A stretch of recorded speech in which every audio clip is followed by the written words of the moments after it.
To quote someone else, the future is rushing at us. How are we preparing our kids in a good way in a robotic world? How are we preparing our kids in the 21st century? I think this is a huge challenge because it's rushing at us faster than we realize.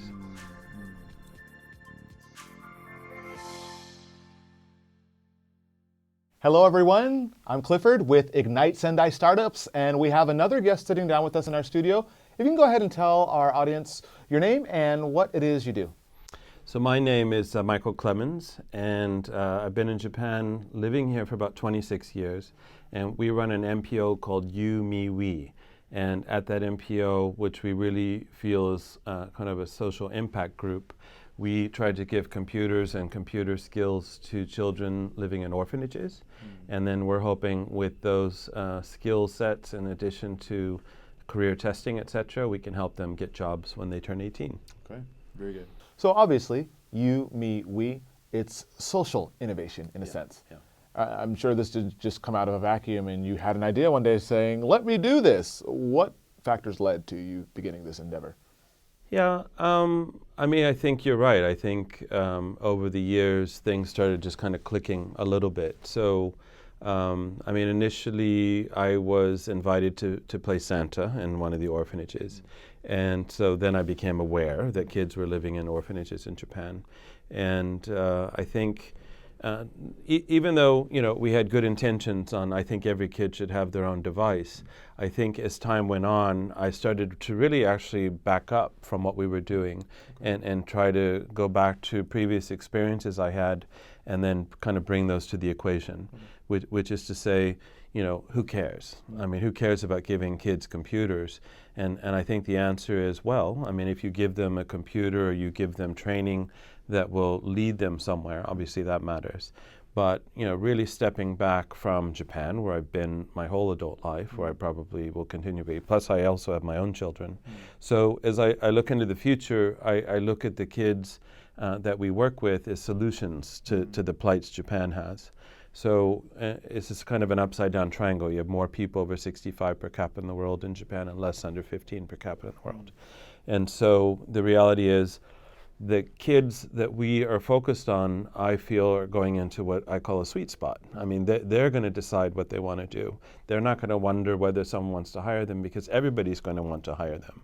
I think 97% of the freshmen were hired this year. But I think that makes us really look at the population in Japan and all the little pockets of people in Japan, whether it be NEETs, whether it be stay-at-home moms, whether it be the elderly, and how can we get them back into the workforce? How can we make them be part of the solution rather than just sitting around and watching things happen? Right. You've spoken to a lot of different societal issues that currently plague you know, Japanese society right now, and I'm glad you're thinking in the vein of how can we solve these some of these issues, at least as one player in this big puzzle. As a social innovator, in Japan, we think of innovation in Japan, I'm going to get a startup, I'm going to have investors, things like that. How do you think people's attitude is towards social innovation in Japan? In Japan, first of all, I think every business should be a social business, right? And I think that the reality about Japan, which is obviously an ancient country, is there must have been innovation all along, right?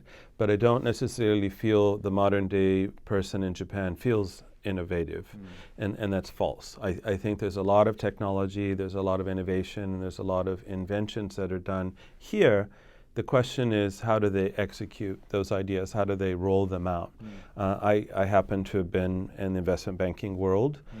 We had a conference in 2004. Without naming names, there was a company that stood up and said, well, this tablet will allow you to watch television all over the world. And we all laughed in 2004. Well, that's now the iPad. So, you know, why didn't that technological company in Japan, you know, execute so that everybody has that particular tablet in their hand now? I mean, there's a technology called iMode, which is way ahead of the curve, and nobody talks about iMode anymore. So, I mean, the reality is there's a lot of technology in Japan, there's a lot of innovation in Japan, but Japan is several waves behind the AI movement. I think that when people are looking at things, they're looking very insulary. They're not thinking globally. And I really think that 2011, with all of the unfortunate things that came out of it, was a reconciling reality that we need to look outside the domestic economy. And so what a better place than Ignite Sendai to highlight that this could really be the bedrock for a lot of technology and a lot of things to come out of Japan and out of Japan into the outside world where people need the technology. I mean, when I first came to Japan, they used a hole puncher on my train ticket. And now, I can just walk through with my iPhone. So, I mean, to see the country just in that isolated event go from a very rudimentary solution to a very high-tech solution, there's so many countries now where you could introduce that to and help them leapfrog over so many years of development. And it would really make them the enviable solution to a lot of other countries that haven't reached that point. What specifically do you see in terms of potential developments here in Sendai and Tohoku?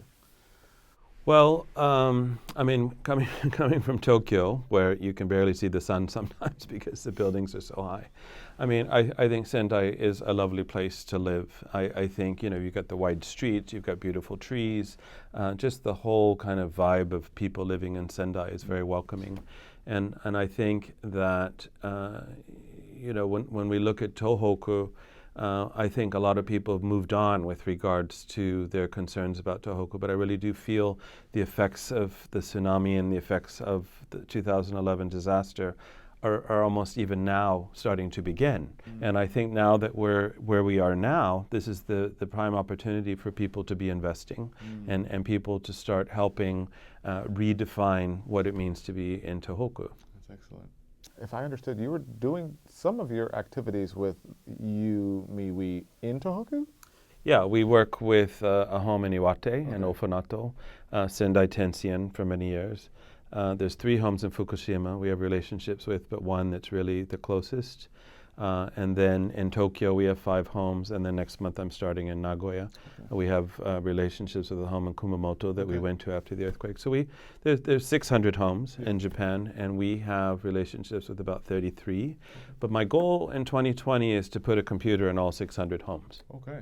So that we kind of seed the homes with, and we want to do it along the 52 stations of Tokaido. We're calling it the 52 or 53 stations. We're calling it the 53 stations of IoT. So we want to really kind of go with that kind of ancient story, but really just keep going so that each home has a computer and naturally connectivity to the internet. I think having Wi-Fi is a human right?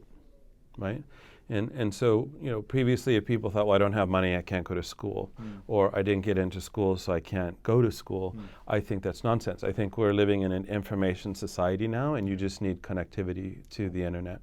So when I started this, and it's not just because of me, but only 2/3 of the people didn't have access to Wi-Fi. Now it's down to about 45% of 7 billion people that don't have it. But imagine a world where all 7 people are connected. And like with Mizuguchi-san this morning, imagine if we were all feeling the same things that each other were feeling. Imagine if it wasn't just digital sight and digital sound, but digital touch. And it just keeps going. And the conversation with 5G that's coming our way. I mean, to quote someone else, the future is rushing at us. And the question is, how are we preparing our kids in a good way in a robotic world? How are we preparing our kids in the 21st century with employable skills? And I think this is a huge challenge because it's rushing at us faster than we realize. You mentioned, all business should be in some essence like social innovation. And my question would be, for future entrepreneurs, innovators, what advice would you have for them doing business here? Well, I think most businesses should always start with the question, what problem are they trying to solve, right? And I think if they can step back and be empathetic to a lot of situations around them, they can probably find solutions for people that even the people that need them don't realize. And so I think, with the use of technology, it's really creating, first of all, more jobs than taking away, actually. But I think if people really embrace it, it really would improve your life. I mean, the whole introduction of the internet many years ago was supposed to be this panacea of solutions. And I really feel that as human beings, we haven't really gone to the extent that we could by being connected this way. And I really feel that going forward, the whole idea of this advancement of technology is to relieve us so we can focus more deeply on the things we really want to do. Absolutely. Yeah. Absolutely. If somebody wanted to find out more about your work, find out more about you, me, we, where could they go to find out more information? Yeah, I mean, we try to be in most social media channels, but we would love people to come to our website, mpo.org. There's a place to sign up to volunteer. There's a place to see what we're doing on our blog, etc. And so, I don't really ask people for money. I'm asking for people's time. And the more we grow, the more I need people. I mean, if we have 10 to 12 homes, I need at least 100 people as volunteers. And so that's really what we're searching for right now. It's more consistent volunteers to build those relationships with the kids in the homes. All right.